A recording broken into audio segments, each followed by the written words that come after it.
Job calendar విడుదల చేసిన మంత్రి నారా లోకేష్ కి కృతజ్ఞతలు తెలిపారు శాప్ చైర్మన్ రవి నాయుడు. తిరుపతిలో పాత్రికేయులతో ఆయన ఈరోజు మాట్లాడుతూ నిరుద్యోగులకు నిజమైన ఉగాది పండుగ వచ్చిందన్నారు.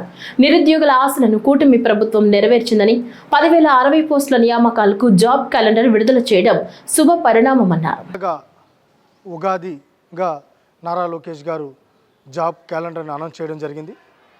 ఉగాది సందర్భంగా జాబ్ క్యాలెండర్ విడుదల చేసిన నారా లోకేష్ గారికి మొదటగా కృతజ్ఞతలు కూడా తెలియజేసుకున్నాం. ఈరోజు 10,060 పోస్టులు జాబ్ క్యాలెండర్ విడుదల చేయడం, దాంట్లో హోంశాఖ కావచ్చు, ఉన్నత విద్యాశాఖ కావచ్చు, అదేవిధంగా టీచర్స్ రిక్రూట్మెంట్ కావచ్చు, ఏఈల పోస్టులు కావచ్చు, ఇలా చూసుకుంటే ఈరోజు ఏదైతే మేజర్గా ఏదైతే కొరత ఉందో ఆ డిపార్ట్మెంట్లకు సంబంధించి ఐడెంటిఫై చేసి ఈరోజు నిరుద్యోగుల కోసం గ్రూప్ 1, గ్రూప్ 2 కూడా ఈరోజు ప్రకటించడం అనేది నిజంగా యువత పక్షాన మరొకసారి ఈ కూటమి ప్రభుత్వానికి కృతజ్ఞతలు కూడా తెలియజేసుకుంటున్నాం.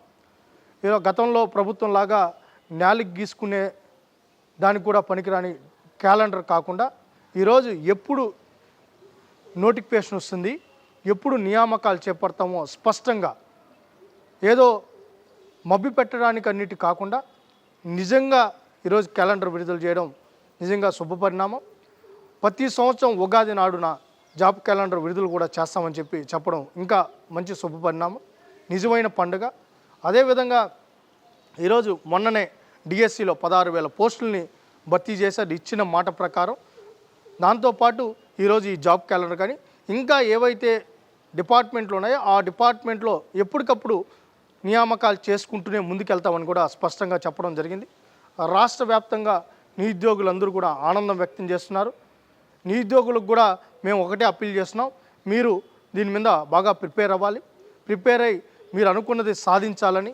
ఏదైతే మీ కళల సాకారం కోసం నారా లోకేష్ గారు కృషి చేస్తున్నారు, ముఖ్యమంత్రి గారు కృషి చేస్తున్నారు, పవన్ కళ్యాణ్ గారు కృషి చేస్తున్నారు, మీరు కూడా ఆ కళలు సాకారం అయ్యే విధంగా మీరు వెంటనే ఇంకా నిమగ్నం అవ్వాలని కూడా కోరుకుంటూ, అదేవిధంగా యువగలంలో ఇచ్చిన ప్రతి మాటను నెరవేర్చేస్తున్న నారా లోకేష్ గారికి ఉగాది శుభాకాంక్షలు ఆయన కూడా తెలియజేస్తుంటూ యువత పక్షాన మరొకసారి కూటమి ప్రభుత్వానికి కృతజ్ఞతలు తెలియజేసుకుంటున్నాం.